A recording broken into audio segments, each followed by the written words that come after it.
Namaskar. My name is Sandesh Adhikari and I am a founder and managing director of Sajilo Kotha. इटलीमा कोठा भाडामा पाउन र कोठाबाट लगाउन पनि एकदमै मुस्किल छ र यही समस्यालाई हल गर्दै हामीले सुरुवात गरेका छौं सजिलो कोठा। सजिलो कोठामा अहिले हामीसँग family flat, office space, single room सबै अभाइलेबल छ। थप हाम्रो वेबसाइट पनि छ sajilokotha.com। यदि हजुरको कोठा भाडामा लगाउनु पर्ने छ भने तपाईं हाम्रो वेबसाइटमा आएर डाइरेक्टली आफ्नो प्रपर्टी लिस्ट गर्न सक्नुहुन्छ। नेपालमा रेन्टल प्लेटफर्म त धेरै छ, तर इटलीकै लागि भनेर चाहिँ डेडिकेटेड रेन्टल प्लेटफर्म कुनै पनि छैन। त्यही भएर हाम्रो सजिलो कोठाले चाहिँ इटलीकै लागि भनेर डेडिकेटेड सर्भिस प्रोभाइड गर्छ। म थर्ड इयरमा हुँदाखेरि मैले सजिलो कोठा स्टार्ट गरेको थिएँ र त्यही बीचमा मलाई PSB को बारेमा थाहा भयो र मैले PSB को वर्कसप पनि एटेन्ड गर्ने मौका पाएँ। त्यो वर्कसप मलाई एकदमै फ्रुटफुल भयो।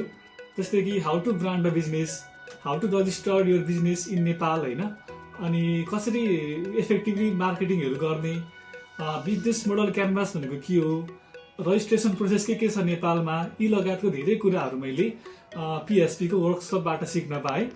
थप मैले PSB बाट सीड फन्ड पनि प्राप्त गर्न सफल भएको थिएँ र त्यो सीड फन्डले चाहिँ हाम्रो मार्केटिङ क्याम्पेनमा एकदमै धेरै हेल्प भएको छ।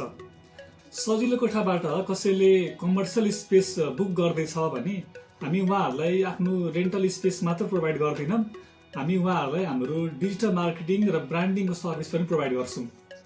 र हाम्रो नेक्स्ट स्टेप भनेको हाम्रो मार्केटिङ अझै धेरै हामीले एक्सपान्ड गर्नुपर्ने छ।